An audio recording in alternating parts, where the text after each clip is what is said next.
Okay, what I want to show you today is how to get into your Canon 12x36 image stabilized binoculars to make repairs or to evaluate a problem. I've had these since around 1995. I think I paid about $800, maybe it was around $850 for them. Great binoculars, electronically image stabilized. I encountered a problem. They quit working as far as the image stabilization. You could still use them as regular binoculars, but the special feature was unavailable. And so I tried to find service for these so I could get that repaired.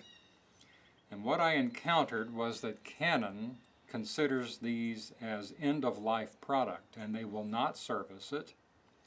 There is also a model, or rather a version 2 and a version 3 of these as well. The version 2 or 3 are serviceable, but these original ones they will not even touch. Nor will many other optic shops. I've called around and talked to several.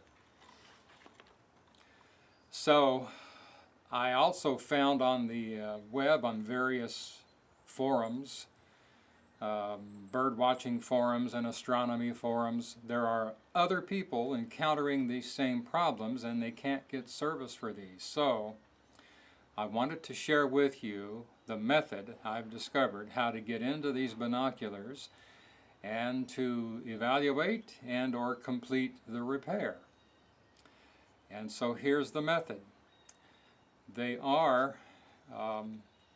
armored with a rubberized coating to make them splash proof. And so it is somewhat of a soft coating. It's pliable. You want to start at this end where the battery compartment is.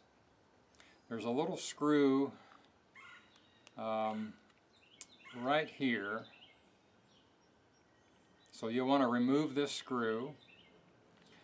And there are 3 other screws inside. By the way, I've removed the screws and I keep them in this little dish right here just so I don't lose anything. I suggest you do the same. They are very small screws, and so you'll want one of the smallest screwdrivers, Phillips screwdriver, probably something you find in your jeweler's set. So here's the method.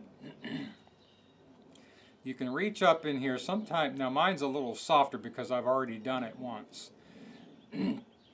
So you might need to start with a flatbed screwdriver or some other tool to pry into this crack. You're going to start along the edge where the battery compartment is. Start to peel this back and fold it down as you do. It gets a little tough, but you want to fold it back onto itself.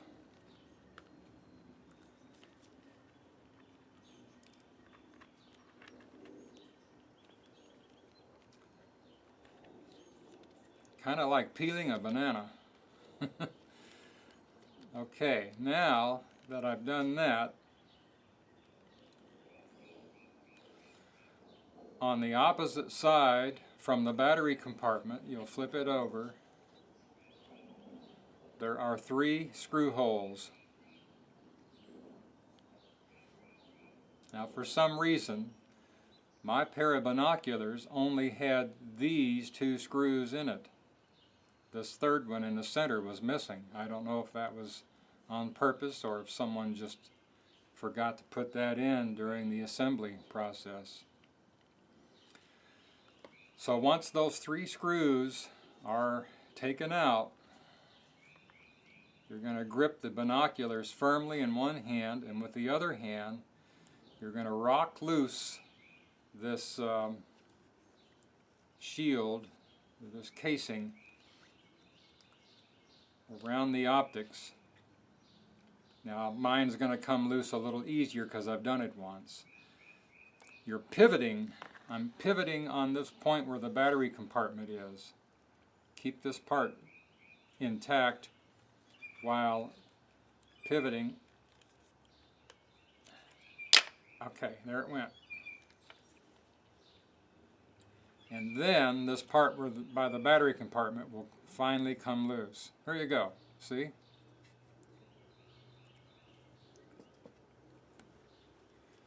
Now I have the optics exposed. And I can see I've got an issue with floating hair, and that's from the cats. We've got several cats. And the battery compartment stays intact. And here is my problem.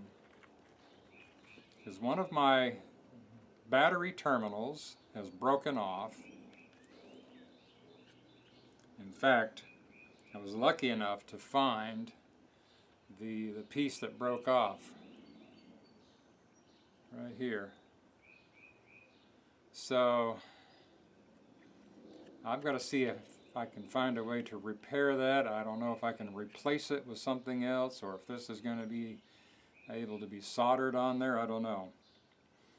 But because that terminal broke off, the battery inside no longer made contact. The circuit was not complete, so the electronic image stabilization would not activate.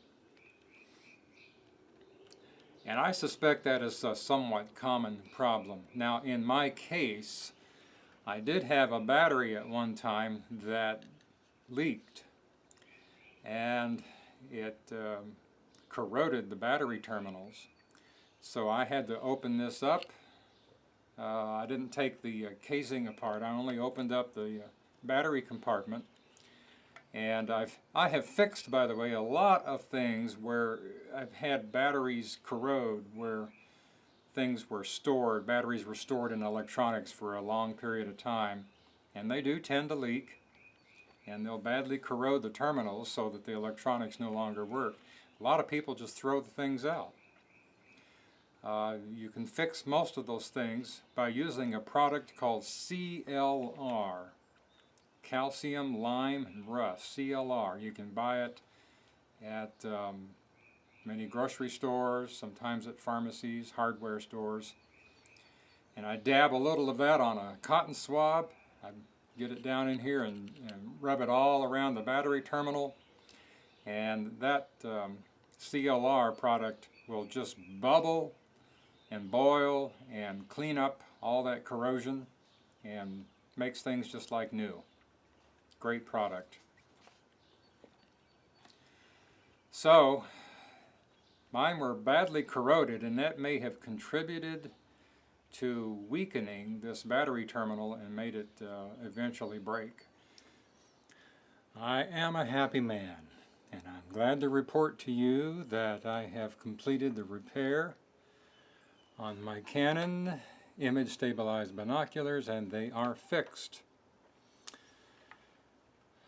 So there it goes this way. So in my case, I could not get enough solder on that short little end of the battery terminal that had broken off to make it hold to the remaining piece. It was just too much pressure. When the batteries are put in there, it would break. And so what I did was just to solder a small piece of wire to the remaining terminal that was still attached to the binoculars, and then the other end of that small piece of wire was soldered to the broken off piece. And now that just sits down in the battery compartment. It's not rigidly attached to anything other than the wire, and so it can just flop around in there until a battery is put in, and it puts enough pressure on the battery to make the connection. And so there we go. You can see it light up, the little button. Yay, they're working again. I hope this has helped somebody out there. I appreciate greatly all of the other tutorials and the how-tos and fix-it and repair videos that I find on YouTube. They have saved me a lot of money and they've helped me immensely. And so I just want to be able to give back to the community whenever I can and offer a solution. Hopefully this has helped somebody. Thanks for watching. Have a great day.